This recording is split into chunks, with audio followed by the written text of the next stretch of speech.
I was 13, I used to live by this river.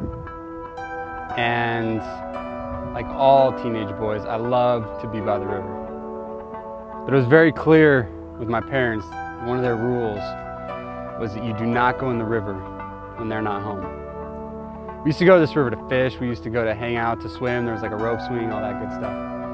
And one day when my parents were at home, a buddy of mine came over and he's like, JC, let's go to the river. It'll be fun, come on, let's go fishing. And I was like, oh, you know, not supposed to go. What's gonna happen? Who's gonna know, right? So, went to the river and we were fishing, and me being my clumsy old self, I got a fish hook caught in my finger. Yep. So we had to come back. I mean, this thing was a big old fish hook right in my finger. And we came back and I had to call my parents. I remember that phone call.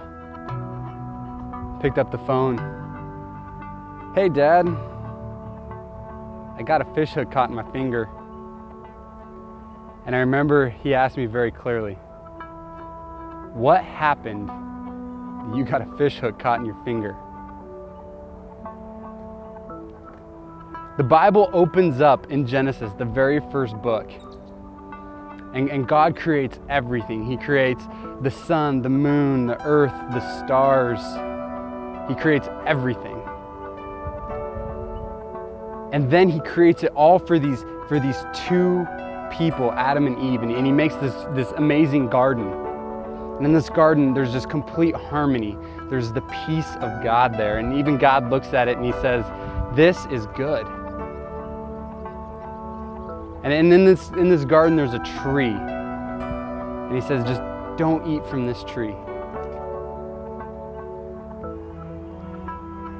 And of course, we all know the story, Adam and Eve, they eat from this tree, they disobey God. And what's interesting about this is the story about creation, but the real point of the story of Genesis is that we chose to disobey God.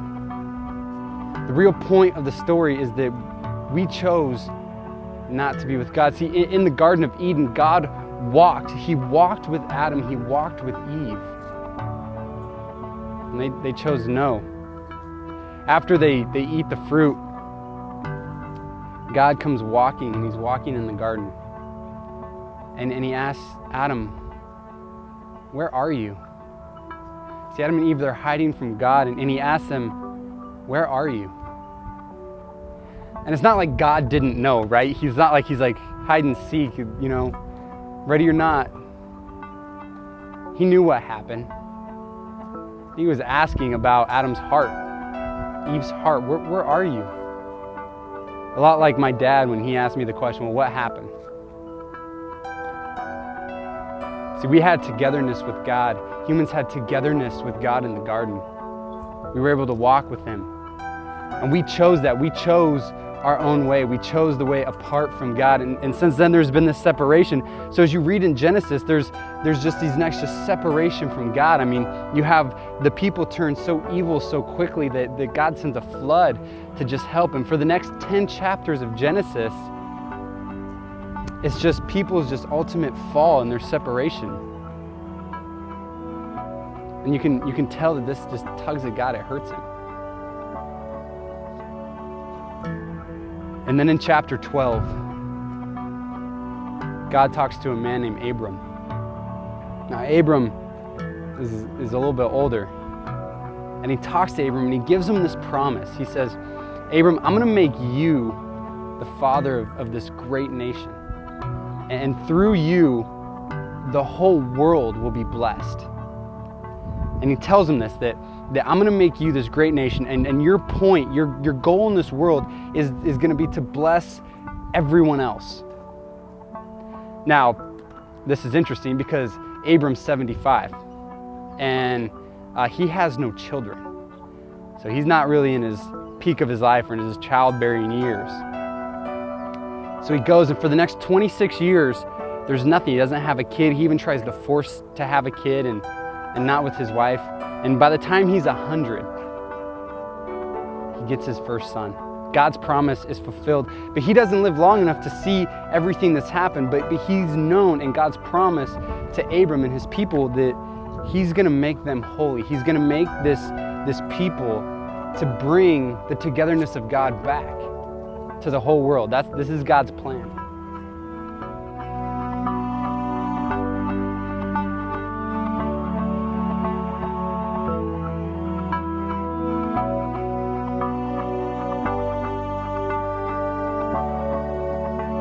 And we don't see that because something bad happens.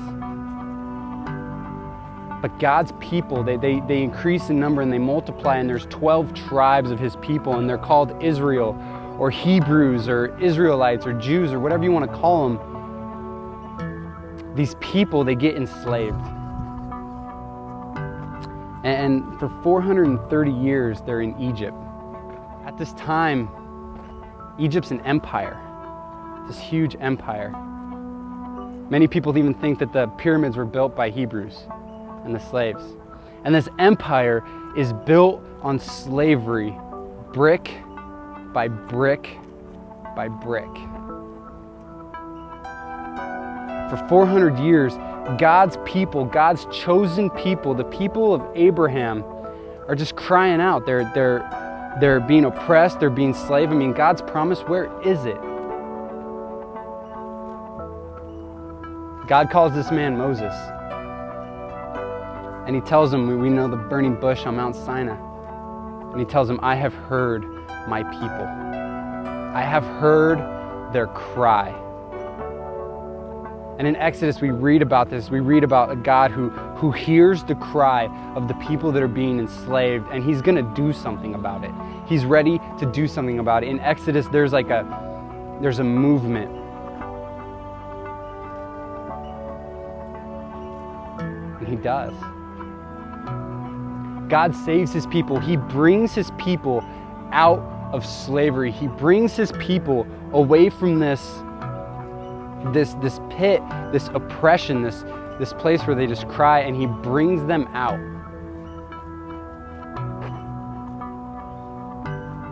God brings them out of their despair, and he saves them. It's always been a comforting point to me is that God saves us.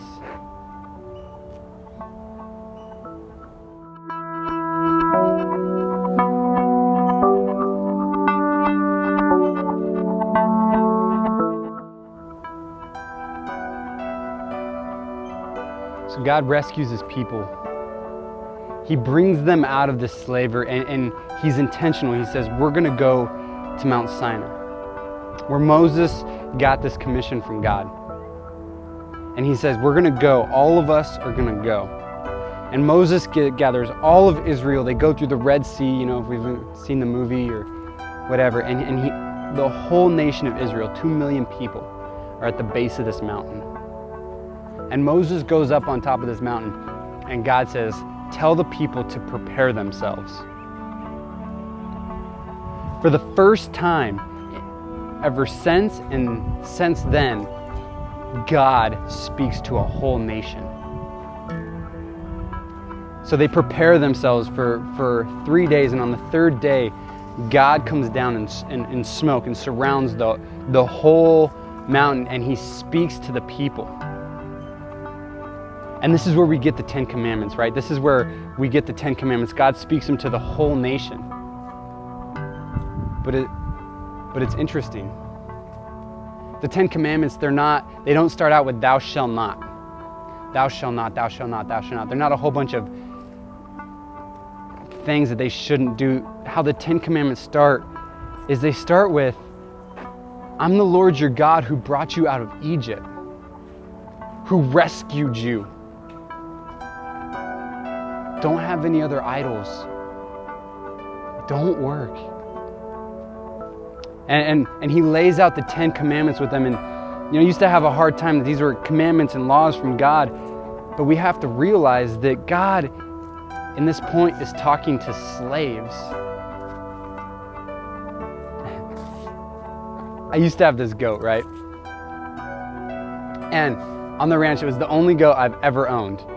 And so we had about 3 dogs and we had this goat, and this goat was raised with the dogs. And it was even interesting because as the goat was raised with the dogs, it would start to do dog things. The goat would start to chase cattle. The goat would do all these sort of things, like would run after cars like the dogs and everything like that, even to the point where this goat thought it was a dog. And I remember towards the end we had to get rid of the goat. I don't think we wanted it anymore. And we had to, we took it to a little goat farmer. I remember we put the goat in the field with the rest of the goats, and it like separated from them. It didn't want to be a goat. It didn't think it was a goat. In fact, it stayed at the fence and was trying to chase after us because everything in this goat's mind said it was a dog. It didn't know it was a goat. For 430 years, God's people have been told that they were slaves. 430 years they had been beat, told they were less than human, thought that they were scum of the earth. For 430 years, God's people were told they were nothing. When you're told you're nothing for so long, you start to believe it. So God comes down and he gives them these laws, and yeah, they seem to us monotonous, but to these people, he's teaching them how to be human again. He's teaching them how to treat each other with respect. The promises of Abraham are coming true now.